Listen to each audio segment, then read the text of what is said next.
steps to the landmark United Nations resolution on the trafficking of enslaved Africans. It's been convened by President John Dramani Mahama. Dr. Jen Mufamadi is CEO, Park Heritage Site, South Africa. Thank you very much for your time, Doc, and a good morning to you. Good morning, and good morning to your listeners. Doc, I hope you're well. Yes, I'm doing great. Well, first, let's start with the justification for the Next Steps conference. Exactly what is this meant to do? This resolution is very important, and therefore this high-level consultation is very important because it means that fundamentally things have shifted. We are no longer campaigners pleading for recognition. We are architects designing enforcement. And that is how I see this high-level consultative conference.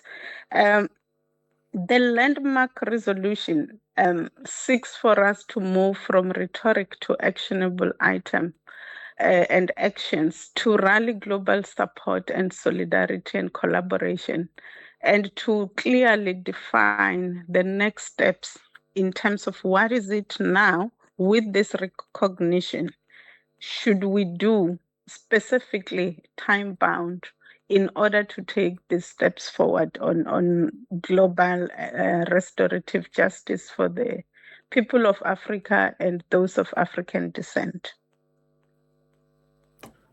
So this will answer the question of what steps we need to take next to get the reparative justice we are looking for. Yes, I think, as you may know, that the debate around reparations has been going on for many years. And we are thankful for the many processes that have taken place, either in the diaspora, within the African Union, but also by civil society movement. And with the designation of the champion on reparation and the various mechanisms established by the African Union, this simply says that time is now. And I see this conference as a quest to forge what we call a global Pan-African coalition, uniting the diaspora, uniting the continent to come together to look at the various aspects of the reparation agenda. For example, we need to look at the multidimensionality of reparations. Many people say a lot about reparations. Are we talking about only financial? Are we talking about just formal apologies? What does reparations mean? So this conference will begin to articulate those aspects regarding reparations. We are also looking at actionable legal pathways. What is the legal route that we should take as the continent and our partners in the diaspora in terms of outlining how we will actively develop the African reparatory program and the actions. As you know, that also there is a decade that has been declared by the African Union. What will be the pillars and the building blocks of this decade of action? What should we do?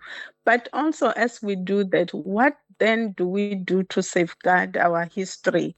How do you preserve against forgetting, ensuring that also the UN resolutions become a pathway to healing and not just a historical footnote, because it is clear that we need to heal. But how do we, through the process of reparations, begin to emancipate the African voice? How does Africans define this process and understand it? What do they want as the custodians? And how do we look at entrenching the processes, not just within the benchmarks that we've done, which is critical and helpful, but also the indigenous voices, the indigenous knowledge? How do we embed that? There is a general common saying in many African languages that in English loosely translated says, a crime does not rot. How did Africans come with that? It means that through our own knowledge systems, there is a lot that we can bring to the table to change the course of history. Yes, that's a quite a workload. You're hoping to do this within the next 3 days? This will be next step. So we are hoping to put in the pillars and the what we can call the roadmarks as we begin this journey. Obviously, we acknowledge that a lot of people and communities have done it around. How do we then begin to bring and build that global movement to work together and to find a common position? What will be that common position look like, whereby we see each other reflected in the process, and collectively and individually, how do we become beneficiaries of the process, and how do we elevate the voices, the many voices of ordinary citizens within the process?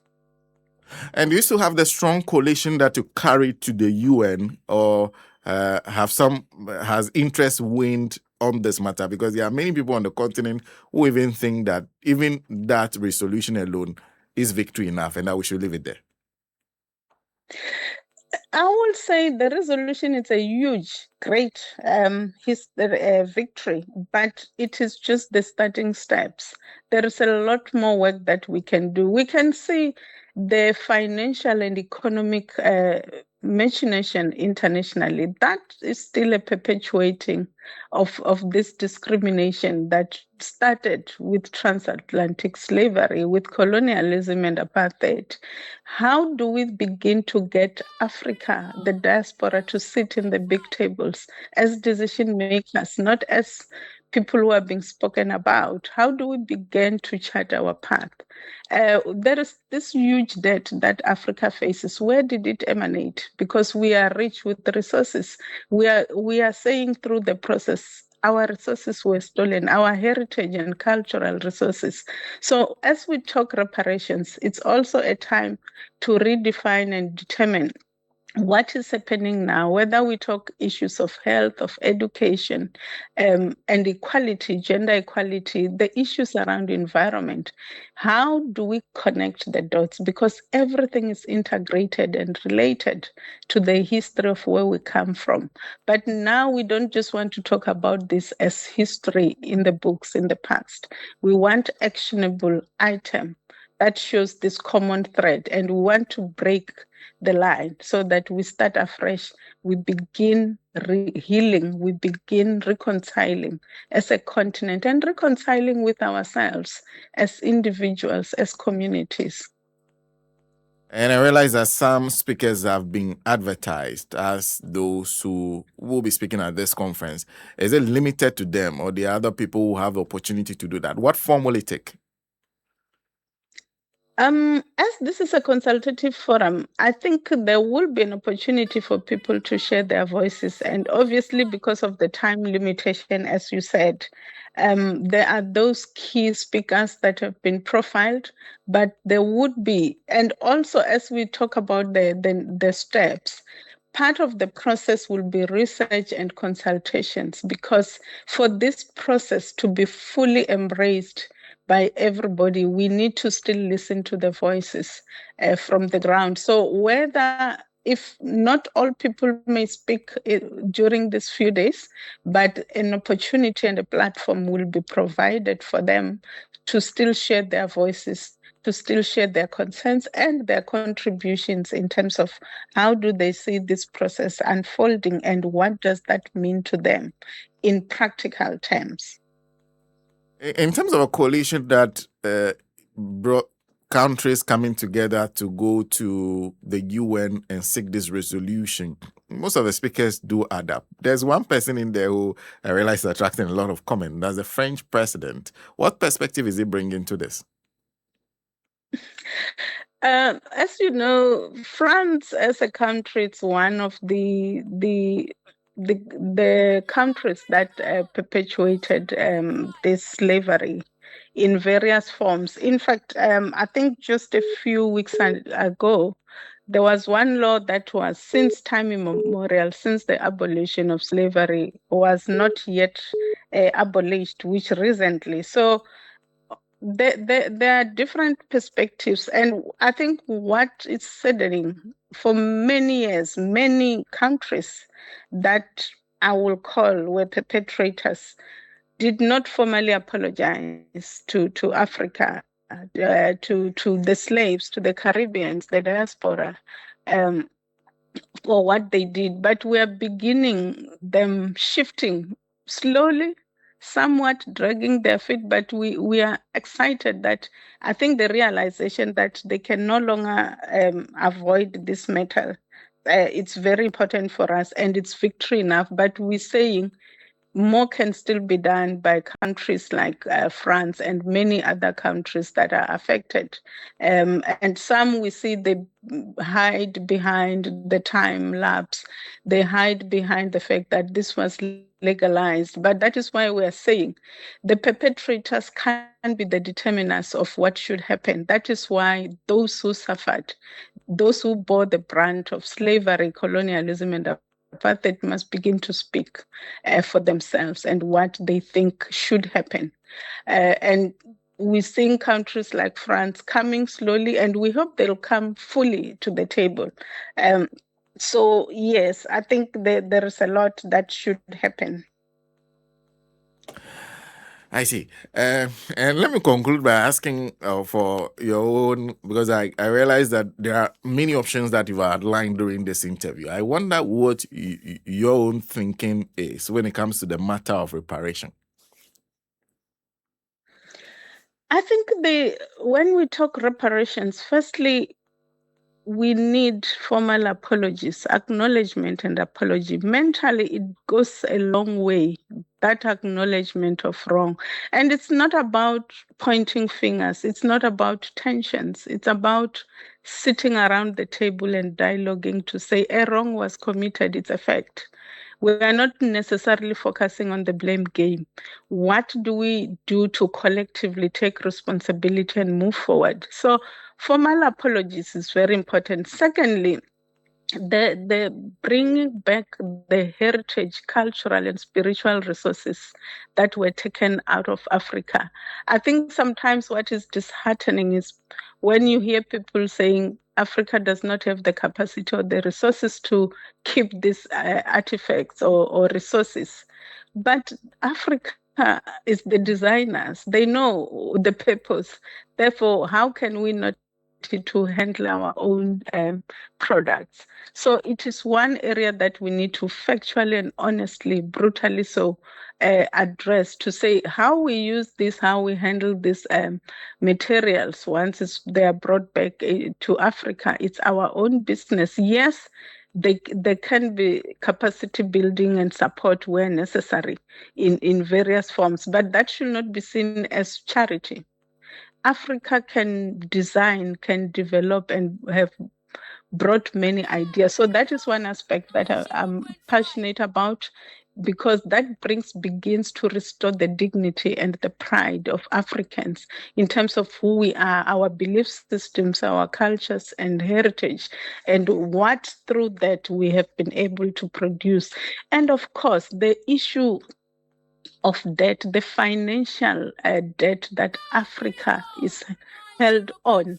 And we want to begin to probe how did we acquire and accumulate this debt when we know that the resources have been stolen from our shores, including human capital that was taken away.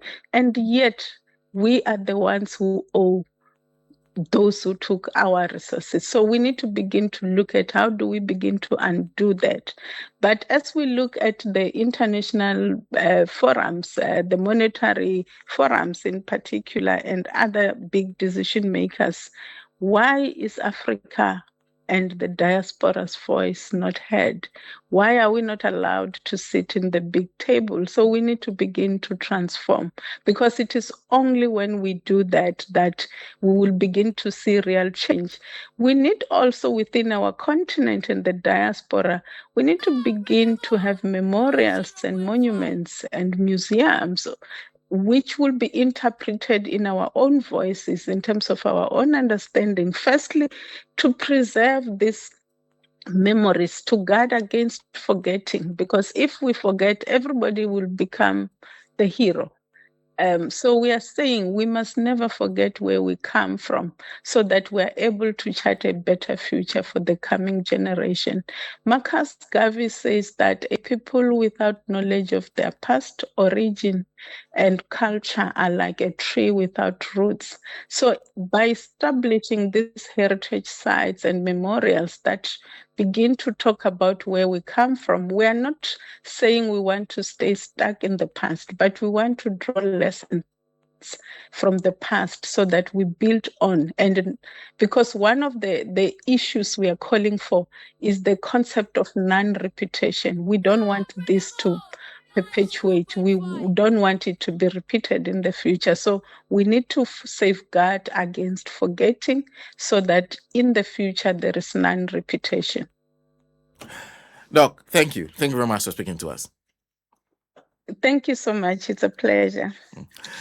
Dr. Jane Mufamadi is CEO, Park Heritage Site, South Africa, join us on the line. And she and many other people will be in this country from all over Africa, the Caribbeans, wherever there are Black people who were part of this whole movement that led to the resolution on the trafficking of enslaved Africans that took place at the UN. They'll be here to have a conversation on the next steps. It's been convened by our president, John Dramani Mahama, high-level consultative conference on the next steps to the landmark United Nations resolution on the trafficking of enslaved Africans. Starts today, will end on the 19th. It's a 3-day event. When we come back, I'll tell you about another event that is starting today. Yesterday, we spoke to the organizers on it. Why you need to be heading to the venue to get screened for